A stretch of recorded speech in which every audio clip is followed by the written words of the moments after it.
gente, era tanta melô aqui que tá se instruindo. Aí teve uma seguidora minha que falou assim, Reslene, por que que não congela?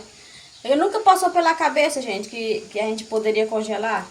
Aí agora não vou mais instruir nenhuma. Fui lá e essa daqui tava de ver, botei pra amadurecer. Gente, cadê a gente bota ela pra amadurecer em casa? Ela amadurece melhor do que a gente trazer ela lá da roça se abrindo. Olha, gente, aqui tem semente demais, ó. Tanta gente me pedindo semente. Se tivesse como mandar, gente, eu mandava mesmo. Olha, ó. Peguei um saquinho lá na casa da mãe.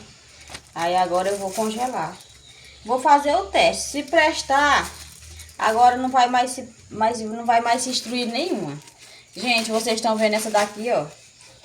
Olha, gente, aí eu vou botar no congelador, desse jeito assim, ó. Olha, gente, essa daqui eu tava esperando ela se abrir, olha, gente. Olha a água que tá saindo dela, ó. Não prestou não, ó. Ó, do jeito.